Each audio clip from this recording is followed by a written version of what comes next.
Hello students, तो आज हम इस वीडियो में डिस्कस करेंगे कि क्या होता है स्टोक्स रिलेशन। स्टोक्स थ्योरम कहिए, स्टोक्स रिलेशन कहिए या फिर प्रिंसिपल ऑफ रिवर्सिबिलिटी कहिए। तो किसी भी नाम से आप इसे जानते होंगे, किसी भी नाम से इसे पुकारते होंगे, तो समझेंगे क्या होता है स्टोक्स रिलेशन। तो स्टोक्स रिलेशन बहुत सिंपल है, बस में दो टर्म आपको समझ में आने चाहिए कि ट्रांसमिटिंग क्या होता है और रिफ्लेक्टिंग क्या होता है। अगर ये दो टर्म आप इन दो टर्म से आप अवेयर हैं तो आपको सारी चीज़ें समझ में आ जाएंगी।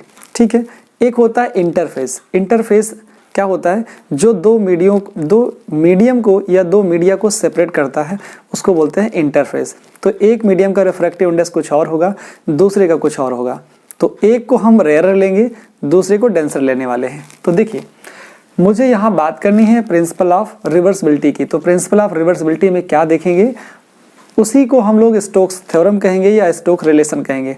पहले मैं आपको बता दूं कि एक्चुअली में होता क्या है स्टोक्स रिलेशन। तो सिंपली आप ये बताओगे या ऐसे लिखोगे, व्हेन लाइट बीम, कौन सी? व्हेन लाइट वेव या beam reflected from denser medium, when light wave get reflected when light wave get reflected from where? From denser medium,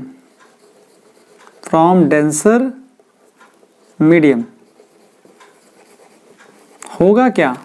जब भी लाइट डेंसर मीडियम से रिफ्लेक्ट होगी तो आएगा फेज में change, कितना? पाई या 180 डिग्री। तो क्या मैं बोल रहा हूं यहां पर, when light wave get reflected from denser medium then there is change in phase by pi r 180 degree. Phase में चेंज होगा या तो 180 डिग्री का या पाई का। करेस्पॉन्डिंग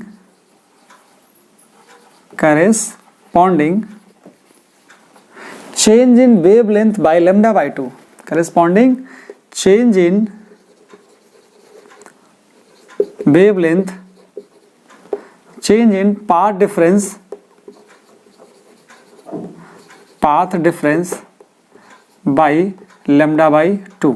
ये बात कैसे आपको समझ में आए, इसके लिए मैं सिंपल सा एक आपको फॉर्मूला बताता हूं। देखिए, जब भी फेज में चेंज मालूम हो जाए तो पाथ डिफरेंस कितना होगा या पाथ में चेंज कितना होगा या पाथ डिफरेंस कितना होगा, उसे आप सिंपली ऐसे निकाल सकते हो। क्या निकाल सकते हो? यहां लिखोगे, since phase is equal to या phase difference is equal to कितना आता है? k times path difference. तो ये फॉर्मूला होता है पाथ डिफरेंस का। तो फेज डिफरेंस कितना है? फाई और k टाइम्स k, और ये हो जाता है पाथ डिफरेंस डेल्टा x। तो k की वैल्यू क्या होती है? 2 pi by lambda. Phi is equal to होता है 2 पाई बाई लेमडा, और x क्या हो गया? डेल्टा x हो गया। फाई की वैल्यू कितनी है? या तो पाई है या फिर 180 है। ऐसा बोला आपने कि जब भी हमारी लाइट वेव रिफ्लेक्ट होगी फ्रॉम डेंसर मीडियम तो उसके फेज में कितना चेंज आएगा? उसके फेज में चेंज आता है पाई का। तो यहाँ पाई पुट करिए, पाई पुट करोगे तो पाई इज इक्वल टू आया 2 पाई बाई लेमडा, और यहां से आया डेल्टा एक्स। इसका क्या मीनिंग है? इसका मीनिंग बिल्कुल क्लियर है। यहां से पाई कैंसिल हो जाएगा, यहां से डेल्टा एक्स की वैल्यू कितनी आ गई? Lambda by 2। तो आपने यही तो लिखा है कि जब then there is a change in phase by pi or 180 degree, corresponding या correspondingly change in phase difference, change in path difference by lambda by 2। सिर्फ इतना बताया कि आपने फेज में चेंज आया पाई का, तो पाथ में भी चेंज आता है कितना? लैम्डा बाई 2 का। आप इसको दूसरी टर्म में भी ले सकते हो कि then there is a when light wave get reflected from denser medium there is a change in phase by 180 degree or pi, 180 degree or pi. correspondingly या corresponding there is a extra path difference introduced in the path। जो light wave reflect हो रही है from denser medium, उसके path में एक extra path difference add हो जाएगा λ/2 का। सिर्फ इतनी बात समझनी है। तो स्टोक्स का जो थ्योरम है वो सिर्फ इतनी सी बात बताता है। और करना क्या होता है प्रूफ में, स्टोक्स थ्योरम में आप क्या प्रूफ करते हो, आप प्रूफ ये करते हो, देखिए प्रूफ आपको ये करना होता है, स्टोक्स रिलेशन क्या होता है, स्टोक्स रिलेशन सिंपली ये होते हैं स्टोक्स रिलेशन। तो स्टोक्स रिलेशन में आपको करना क्या प्रूफ है, आपको करना है प्रूफ T = T'। एक बात ये प्रूफ करनी है और ये प्रूफ करनी है क्या, एंड R = R', लेकिन उसके आगे लगेगा माइनस।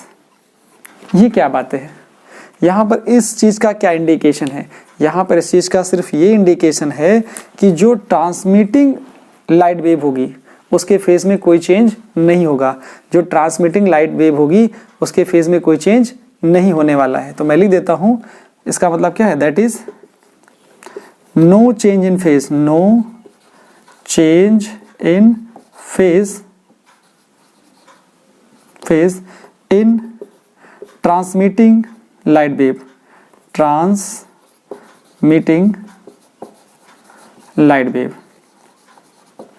जो ट्रांसमिटिंग लाइट वेव हैं उनके फेज में कोई चेंज नहीं है। बट यहाँ क्या है, यहाँ R = R' है। इसका एक मीनिंग क्लियर है, निगेटिव का मतलब है कि there is a change in phase. Means क्या हुआ, that is there is a change in phase, there is a change in phase, change in phase by pi. कहाँ है, R का मतलब रिफ्लेक्टिंग है, इन रिफ्लेक्टिंग लाइट वेव। जो reflecting light wave हैं उनके फेज में कितना चेंज आया, उनके फेज में चेंज आता है पाई का या 180 डिग्री का। इसी चीज को मुझे प्रूफ करना है। तो प्रूफ करने के लिए मुझे एक छोटा सा फिगर लेना पड़ेगा जो मैंने यहाँ पे ड्रा कर दिया है। ठीक है, मैं आपको एक्सप्लेन करता हूँ। पहले आप स्टेटमेंट का स्क्रीनशॉट लीजिए और ये समझना है आपको कि प्रूफ क्या करना है। ये स्टोक्स रिलेशन होते हैं। स्टोक्स रिलेशन क्या होते हैं, T = T' और R = -R'।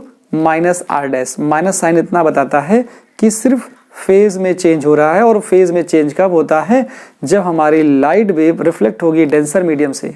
ठीक है, तो वहां पर और वहां पर क्या याद रखना है, ट्रांसमिटिंग लाइट वेव में फेज नहीं चेंज होगा, सिर्फ रिफ्लेक्टिंग लाइट वेव्स होंगी उनके ही बीच सिर्फ फेज चेंज होने वाला है। ये बात आपको समझ लेनी है, यही हम आज के इस वीडियो में प्रूफ करने वाले हैं। ओके, तो लीजिए स्क्रीनशॉट। अब हम प्रूफ करने की कोशिश करेंगे कैसे प्रूफ किया जाए T = T' and R = -R'। तो सिंपली आपने स्टेटमेंट देख लिया। अब करना क्या है, अब यहाँ पे आप देखिए एक फिगर है, तो इस फिगर में A क्या चीज़ है, आप देखिए A क्या है, A बी द एम्पलीट्यूड। और कौन सा एम्पलीट्यूड है, ये एम्पलीट्यूड है इंसिडेंट पेंसिल लाइट वेव का। तो क्या हो जाएगा, late A be the amplitude of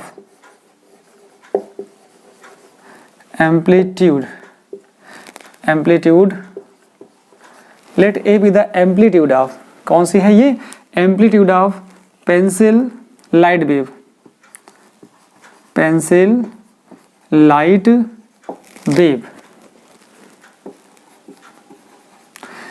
incident on transparent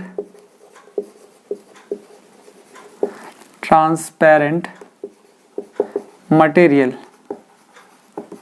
तो ये इंसिडेंट हुई है किस पर, ट्रांसपेरेंट मटेरियल पर, क्योंकि यहाँ पर ये सरफेस है, ये दो मीडिया को सेपरेट कर रहा है। One medium is rarer and other is denser. तो आपको R का मतलब रेयरर है और D का मतलब डेंसर है, ये लिखना है। ठीक है, और यहाँ देखिए देन इट्स सम पार्ट, जैसे ये इंसिडेंट हुआ उसका सम पार्ट रिफ्लेक्ट हो गया, कैसा, पार्सली रिफ्लेक्ट हो गया और पार्सली ट्रांसमिट हो गया, then it is partially reflected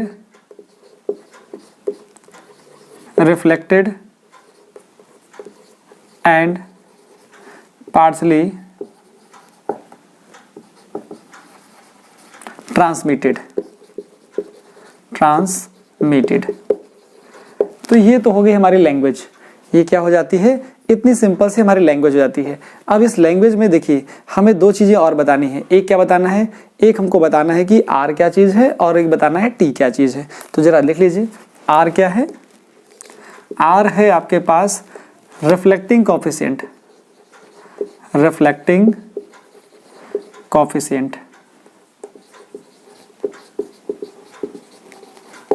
और टी क्या है, टी है ट्रांसमिटिंग कॉफिशिएंट,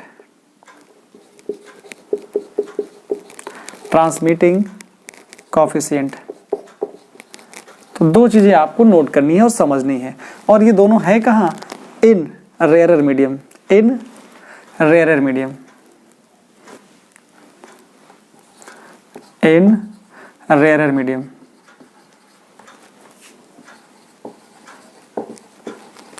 दूसरी बात क्या है, आर डैश और टी डैश भी ऐसे ही है, वो भी है रिफ्लेक्टिंग एंड ट्रांसमिटिंग कॉफिशिएंट। क्या हो जाएगा, and R dash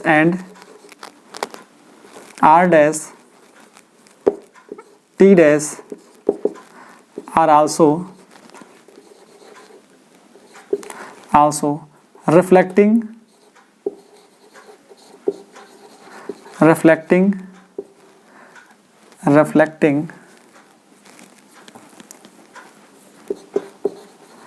reflecting and transmitting coefficient है।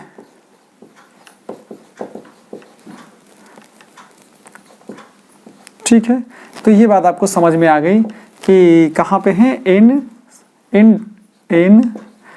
Denser medium,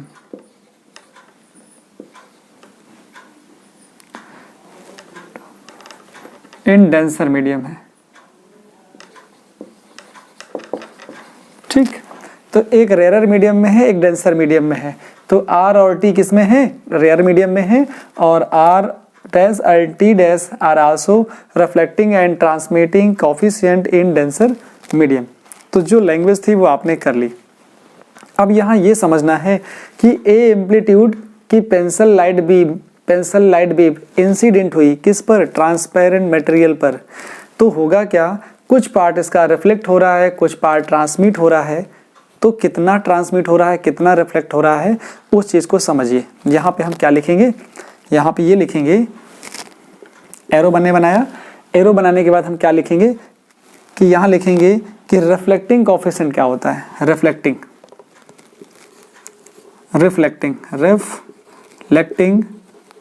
coefficient. जो रिफ्लेक्टिंग कोएफिशिएंट है ये एक्चुअली में है क्या, ये होता है रेशियो, और रिफ्लेक्टिंग होता है आर। रेशियो किसका होता है, ये होता है एम्पलीट्यूड ऑफ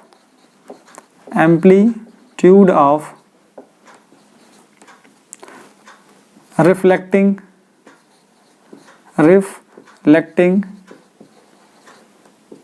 वेव। जो रिफ्लेक्टिंग वेव है उसका एम्पलीट्यूड, जो इधर रिफ्लेक्ट हो रहा है उसका एम्पलीट्यूड कितना होगा वो निकालना चाह रहे हैं। तो यहाँ क्या होगा, total amplitude of incident light wave. तो जरा देखिए, तो एम्पलीट्यूड तो मुझे निकालना था, वो क्या है, रिफ्लेक्टिंग एम्पलीट्यूड है। तो मैंने लिख दिया यहाँ से ए आर, ये क्या है, रिफ्लेक्टिंग है। ए आर रिफ्लेक्टिंग है, कितना रिफ्लेक्ट हो रहा है वो ए आर की वैल्यू हो जाएगी। टोटल कितना था, टोटल था ए, तो ए आर की वैल्यू कितनी आई, ए आर की वैल्यू आ गई ए आर। तो ये हो गया रिफ्लेक्टिंग। सेम इसी पैटर्न पे ट्रांसमिटिंग भी निकाल सकते हो।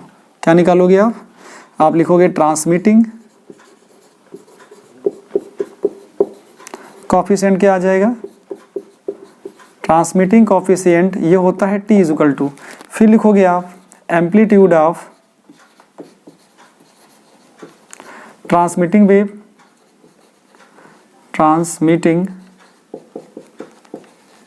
Wave to the total amplitude of incident light wave. तो यहां से क्या निकल के आएगा, जो रिफ्लेक्टिंग है वो उसमें आया था AR, ट्रांसमिटिंग में क्या आएगा, ट्रांसमिटिंग में एम्पलीट्यूड क्या आएगा AT, तो AT अपॉन आ जाएगा A। तो कितनी वैल्यू निकलेगी यहाँ से AT की वैल्यू मिल जाएगी 80। तो आपको ये दोनों वैल्यू मिल गई, एक वैल्यू मिली क्या, जो इधर जा रही है वैल्यू वो है AR और जो वैल्यू इधर जा रही है वो है AT। तो आपको समझ में आया, फॉर्मूले के थ्रू समझ में आया कि रिफ्लेक्टिंग कॉफिशिएंट R क्या चीज़ है, ट्रांसमिटिंग कॉफिशिएंट T क्या चीज़ है। तो दोनों का रेशियो हो रहा है एक्चुअली यहाँ पर। तो आप दोनों के रेशियो से ये जो A एम्पलीट्यूड की लाइट इंसिडेंट हुई है उसका कितना पार्ट इधर ट्रांसमिट, कितना पार्ट इधर रिफ्लेक्ट हुआ, कितना पार्ट इधर ट्रांसमिट हुआ, वो आप समझ गए। देखिए यहाँ I और जो R है वो तो इंसिडेंट एंगल है नॉर्मल के साथ और ये रिफ्रैक्टिंग एंगल है, ठीक है, इसमें मत कंफ्यूज होइएगा। इतनी बात समझ में आई, नहीं भी लिखेंगे तो कोई इशू नहीं है, हमें सिर्फ समझाना है कि कितना एम्पलीट्यूड ट्रांसमिट हो रहा है, कितना ट्रांसमिट हो रहा है, कितना रिफ्लेक्ट हो रहा है, वो समझना है। मेन ये नहीं समझना है, यहाँ पे इनका हमें समझना है। तो देखिए जो एनर्जी इंसिडेंट हुई और वो रिफ्लेक्टेड हुई और ट्रांसमिट हुई तो दोनों का सम इक्वल होगा। मीन्स हम अप्लाई करेंगे, apply the law of conservation of energy, ठीक है। According to law of conservation of energy क्या होगा, according law of conservation of energy, conservation of energy, according to conservation of energy क्या बोलता है, एनर्जी अगर एम्पलीट्यूड है तो इंटेंसिटी होगी, ठीक है। इंटेंसिटी क्या होती है, एम्पलीट्यूड का स्क्वायर। इंटेंसिटी है तो पावर है, पावर अगर पावर है आपके पास, ठीक है, तो फिर आपके पास एनर्जी है। तो जो एनर्जी इंसिडेंट है वो रिफ्लेक्टिंग और ट्रांसमिटिंग के इक्वल होनी चाहिए। तो मैंने क्या लिख दिया, इसको एनर्जी के टर्म में लिखना है तो कितना हो जाएगा, ये हो जाएगा A स्क्वायर, ठीक। इसको भी एनर्जी के टर्म में लिखिए तो आ जाएगा कितना, A स्क्वायर R स्क्वायर। इसको भी एनर्जी में लिखिए तो A स्क्वायर और ये आ जाएगा T स्क्वायर। क्लियर हुआ, क्योंकि हमें एम्पलीट्यूड का स्क्वायर करना है तब बनेगी वो इंटेंसिटी। इंटेंसिटी मतलब पावर, पावर का मतलब एनर्जी। तो यहाँ से A सबसे हटा दीजिए तो क्या मिल जाएगा, यहाँ से देखिए A हटाएंगे तो 1 = R square plus T square मिल जाता है, ठीक है। क्या मिल जाएगा, मैं थोड़ा और बड़ा लिख देता हूँ, देखिए 1 मिलेगा, यहाँ से मिलेगा R square plus T square. तो यहाँ से मैं 1 माइनस R स्क्वायर भी लिख सकता हूँ। क्या आ जाएगा, T स्क्वायर = आ जाएगा यहाँ से T स्क्वायर = क्या मिलेगा, T स्क्वायर = मिल जाएगा 1 माइनस R स्क्वायर। तो इस चीज़ को आप डिब्बे में पैक कर लीजिए। कितना मिल चुका है आपको, यहाँ से आपको मिल चुका है 1 माइनस R स्क्वायर की वैल्यू आई है T स्क्वायर। इसको इक्वेशन 1 बना लीजिए, दिस इज इक्वेशन फर्स्ट। इसका स्क्रीनशॉट लीजिए, फिर इसके आगे कंटिन्यू करते हैं। तो अब हमें क्या करना है, हमने एक कंडीशन तो ऑब्टेन कर ली, इक्वेशन फर्स्ट ऑब्टेन कर ली। अब मुझे क्या बताना है, अब अप्लाई करना है प्रिंसिपल ऑफ रिवर्सिबिलिटी। रिवर्सिबिलिटी के लिए क्या करना है, लाइट जो ट्रांसमिट हुई है, रिफ्लेक्ट हुई है, उसके पाथ को रिट्रेस करना है। रिट्रेस कैसे करेंगे, बाय अप्लाइंग मिरर। इसको मैं हटा देता हूं। तो मुझे करना क्या है, जो रिफ्लेक्टिंग वेव है और ट्रांसमिटिंग वेव है उसके रास्ते में मुझे क्या करना है, उसके रास्ते में सिर्फ मुझे पुट कर देना है क्या, इक्वेशन 1 मैंने छोड़ दी है, इसका यूज करने वाले हैं अभी। तो applying principle of reversibility, reversibility principle या principle of reversibility, principle of reversibility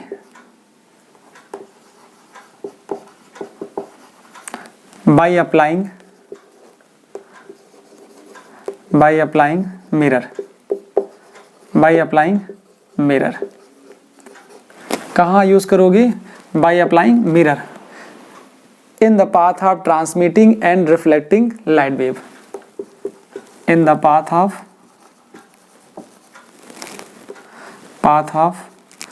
reflecting and transmitting light wave. जो भी हमारे पास ट्रांसमिटिंग और रिफ्लेक्टिंग लाइट वेव्स थी उनके बीच में उनके रास्ते में क्या करने वाले हैं? हम मिरर यूज करने वाले हैं। तो देखिए मैं यहाँ पे लगा देता हूँ मिरर, यहाँ मैंने मिरर यूज कर लिया और यहाँ पे भी मैं मिरर यूज कर दे रहा हूँ। ठीक है, अब होगा क्या? अब काम होगा आर डैश और टी डैश का। अब क्या होगा? आर डैश और टी डैश का। देखिएगा ये वाली जो वेव आ रही थी वो लौट जाएगी, जो ये एम्पलीट्यूड आ रहा था ये एम्पलीट्यूड भी लौट जाएगा। इसको समझ में आया? मिरर लगाने से जो रिफ्लेक्टेड लाइट वेव थी वो मिरर से वापस लौटेगी तो क्या होगा? उसके दो पार्ट होंगे, एक होगा रिफ्लेक्टिंग, एक होगा ट्रांसमिटिंग। ठीक है, एक होगा रिफ्लेक्टिंग, एक होगा ट्रांसमिटिंग। देखिए हम बात कर रहे हैं किसकी? हम बात कर रहे हैं रिफ्लेक्टेड वेव के लिए। ठीक है, तो देखिएगा यहाँ से क्या होगा? ये वेव लौट के आई तो ये वाली जो वेव आ रही है ए आर, उसका कुछ पार्ट हो रहा है रिफ्लेक्ट। ठीक है, कुछ पार्ट हो रहा है रिफ्लेक्ट। तो क्या लिखेंगे हम? Reflecting coefficient. क्या लिखने वाले हैं? Reflecting coefficient. तो क्या आएगा मेरे पास? Reflecting coefficient. रिफ्लेक्टिंग कोफिशिएंट हमारे पास क्या है? अब की बार हमारे पास रिफ्लेक्टिंग कोफिशिएंट। देखिए रिफ्लेक्टिंग कोफिशिएंट इस वाले के बारे में बात हो रही है तो यहाँ होगा आर। देखिए पहले की बात है इस वाले के रेयर मीडियम की, तो ऊपर के लिए बात करेंगे तो आर और टी ही आने वाला है। तो क्या आएगा जाके? रिफ्लेक्टिंग कोफिशिएंट यहाँ पे है हमारे पास आर। ठीक, तो कितना रिफ्लेक्ट हुआ तो यहाँ पे आ जाएगा कितना? A R. रिफ्लेक्टिंग ये है एम्पलीट्यूड ऑफ रिफ्लेक्टिंग वेव। नीचे क्या आएगा? नीचे आएगा ए आर, क्योंकि ए आर आ रहा है तो यहाँ से आया ए आर। तो आप क्या निकाल पाओगे यहाँ से? ए आर की जो वैल्यू होगी ए आर स्क्वायर आ जाएगा। सिमिलरली इसी का कितना पार्ट इधर ट्रांसमिट हुआ तो इसको ट्रांसमिट करा दीजिए तो ये इधर आएगा। कितना आएगा जाके जरा देखिए क्या आएगा? ट्रांसमिटिंग कोफिशिएंट,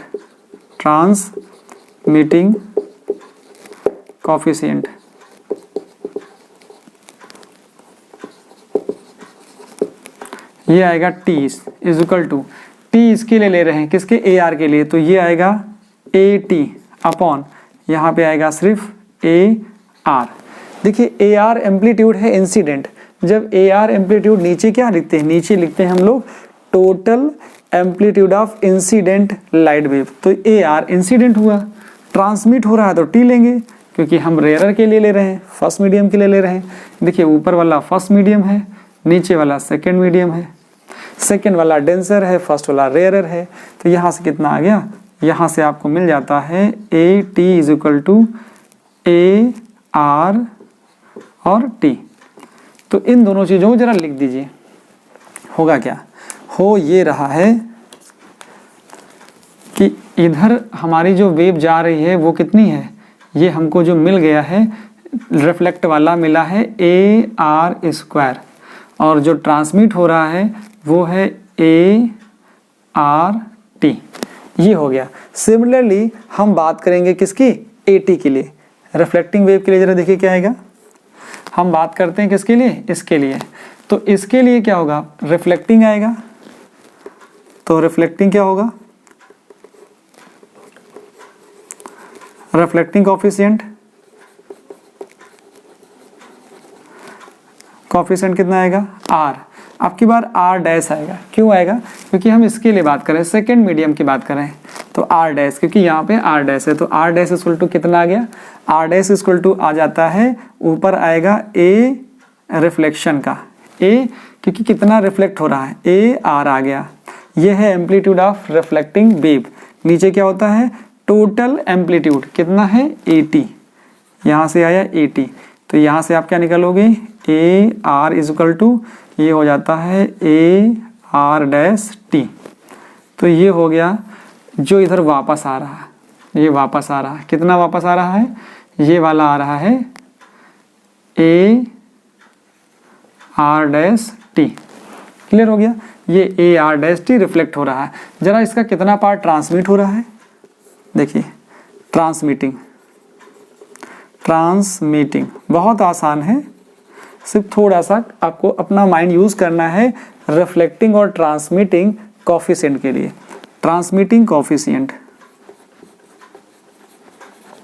ये हो जाता है T dash, T dash equal to आएगा 80, नीचे कितना आएगा? 80, क्योंकि हम 80 के बारे में बात कर रहे हैं। 80 जब ट्रांसमिट हुआ इधर तो कितना मिल गया जाके? देखिए यहाँ से 80 की जो वैल्यू आई वो हो जाती है कितनी?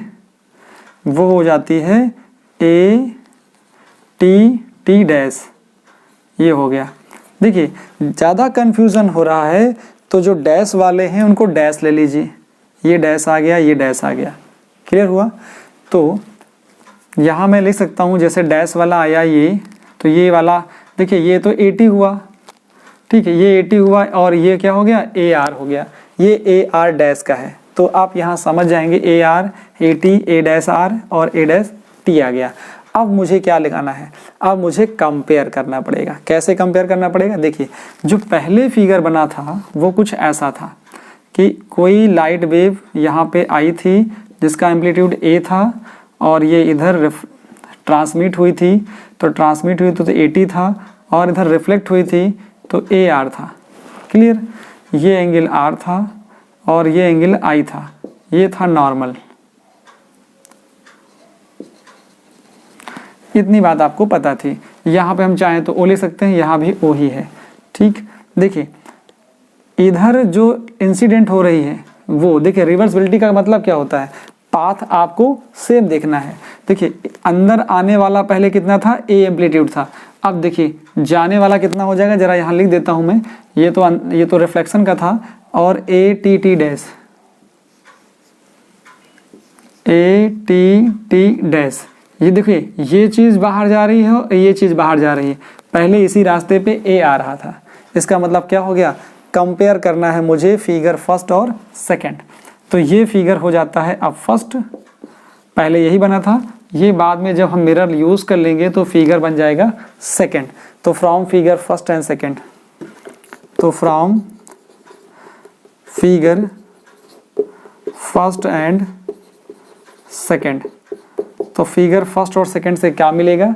देखिए सिंपल सी चीज़ है कि ए आ रहा था, उसी रास्ते पे जाने वाली लाइट का एम्पलीट्यूड कितना है, आने वाला कितना है, तो आपको मिल क्या गया? मिल गया ए आने वाला था, जो जाने वाला है वो कितना है?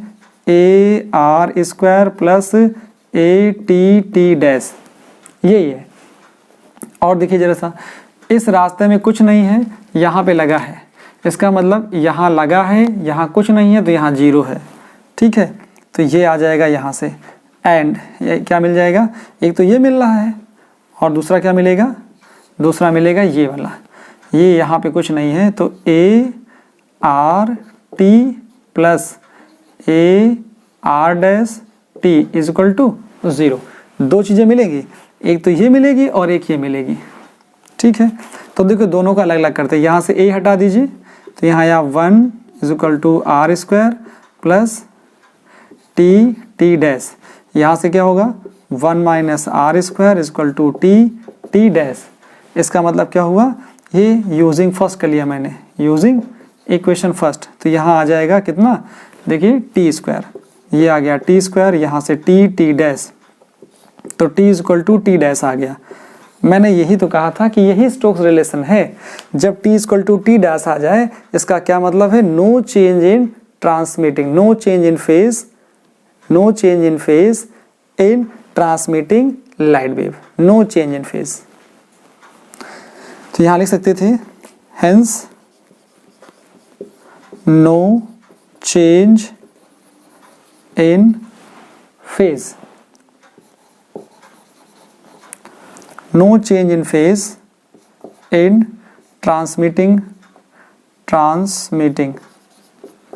Transmitting light wave. ये बात आपको समझ में आ गई। ट्रांसमिटिंग लाइट वेव जो भी हैं उनके फेज में कोई चेंज नहीं होता, ये स्टोक्स रिलेशन कहता है। चेंज किस में होता है जरा देखिए, अभी क्वेश्चन 1 को यूज कर चुके हैं। अब जरा देखिए यहाँ से क्या आने वाला है, यहाँ से आप ए और ए हटा दीजिए, ठीक है, ए हटा सकते हो।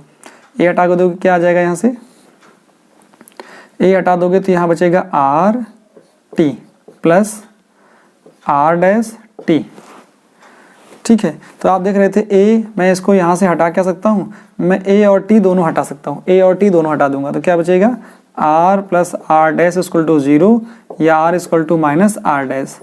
इसका क्या मतलब है, इसका मतलब है there is a change in phase, there is a change in phase, hence there is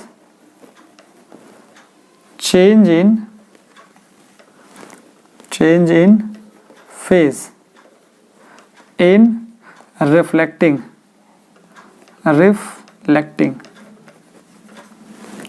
light wave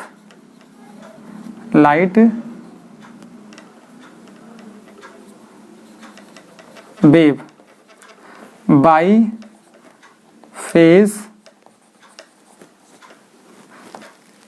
pi or 180 degree, या तो पाई का होगा या फिर 180 डिग्री का फेज चेंज होगा। कितना होगा, या तो पाई होगा या फिर 180 डिग्री का फेज चेंज होगा। हमें यही प्रूव करना था। These are the Stokes relation, or you can say this is the Stokes theorem. तो ये था पूरा प्रिंसिपल ऑफ रिवर्सिबिलिटी के बारे में या स्टोक्स रिलेशन के बारे में, स्टोक्स थ्योरम के बारे में। तो ये क्वेश्चन बहुत इंपॉर्टेंट है। जब भी आप ऑप्टिक्स पढ़ रहे होंगे तो आप बिना स्टोक्स थ्योरम के पढ़े हुए, बिना स्टोक्स रिलेशन को समझे हुए आप किसी भी टॉपिक को अच्छे से नहीं समझ सकते। होपफुली आप सबका ये कंसेप्ट क्रिस्टल क्लियर हो गया होगा। बट मेरी आपसे रिक्वेस्ट है एट लास्ट कि अगर आप चैनल पे नए हैं, फर्स्ट टाइम विजिट कर रहे हैं, चैनल को सब्सक्राइब कीजिए, वीडियो को लाइक कीजिए, कमेंट कीजिए, शेयर कीजिए। Thank you so much for watching this video.